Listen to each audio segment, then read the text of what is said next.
Parents, if your teen has been studying for the SAT on their own, but their score just isn't going anywhere, you need to watch this 5-minute video. For those of you guys who don't know me yet, my name is Jared Nguyen. I'm the founder and director of Geometry Guru's SAT Prep, and at this point in my career, I've helped hundreds of students increase their SAT scores so that they can go to their dream colleges or qualify for scholarships. In every single video that I post, I give you guys one actionable step to helping your teen increase their SAT score. With that being said, let's get straight into it, family. I want to go over one of the students, Alex, in our program, who went from a 1300 to a 1450 in less than 9 weeks. Here's exactly how we did it for him. Now, a little bit of context on Alex is that before he went into the program, he took the SAT 4 times. All 4 times, he scored a 1300, and it just did not budge no matter what he did. When he first joined our program and he first had the enrollment call with us, he was like, yeah, you know what, Jared, tutoring is just not gonna work for me. Or it's like, hey, I have no time to study. I have no time for what you want us to do. And most importantly, I tried so many other things and I don't think this is actually gonna work.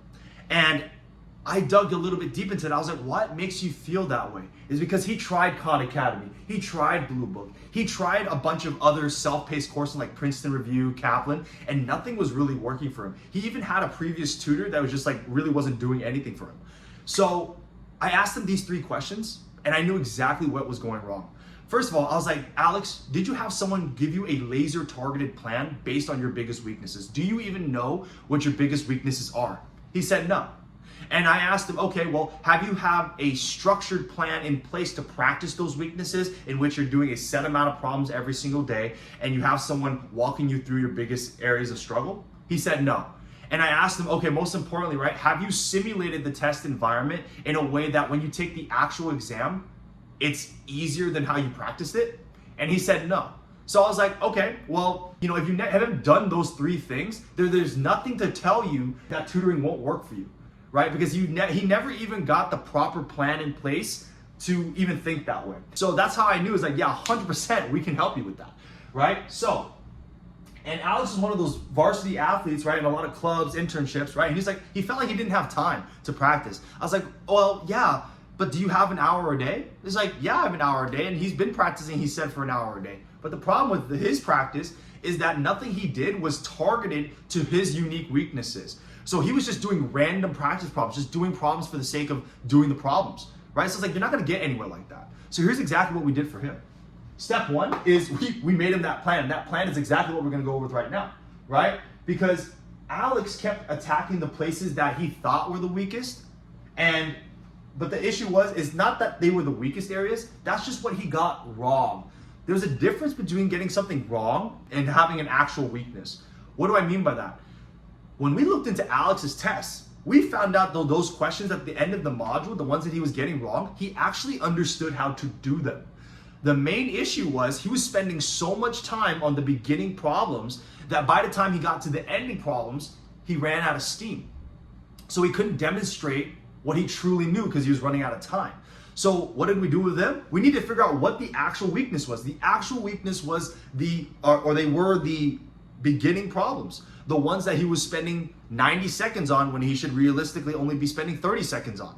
Right? So if you don't have a proper diagnosis, and he didn't have a proper diagnosis, then any practice that you do based on that is just not gonna work. That's like going to the doctor and you think you have the flu, but instead you have a completely different sickness and they give you medicine for the flu, right? It's not gonna cure the actual symptoms.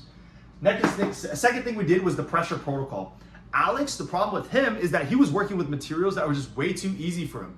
What I mean by that is he was just working on everything. He was working on all types of problems, regardless of if they were actually targeted to his weaknesses. So what happened was he got a false sense of security. He was like, okay, yeah, I know how to do these problems. And then he goes to the test and he's like, you know, he bombs it in comparison to what he thinks he's gonna score, right? Because he didn't actually work on problems that actually mimicked his weaknesses and they weren't harder than the real thing.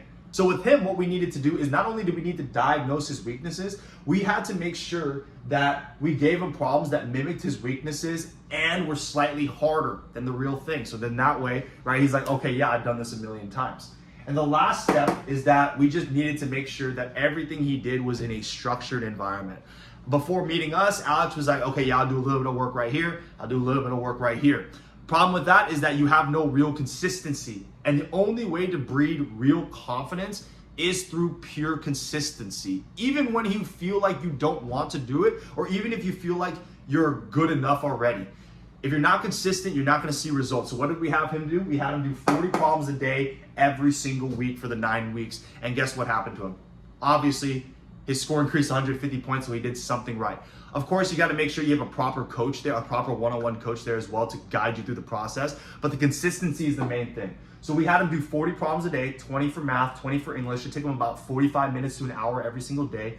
The only reason why this worked though is because we had data on what his actual weaknesses were and we understood where those issues were actually happening, right? We weren't just giving him problems for the sake of giving him problems. And then of course we had a test every single week, like a full length or a partial length diagnostic every single week so we can gather data on his weaknesses every single week. But most importantly, those tests were harder than the actual thing so that when he took the real thing, he was just like, okay, yeah, like Jared's test was so much harder than this. This is like nothing to me. All right, guys, that's Alex's story now. All right, if you guys need help applying this to your own unique situation, send me a DM or you can book a call with me on my website. Have a great rest of your day. I look forward to speaking with you guys soon.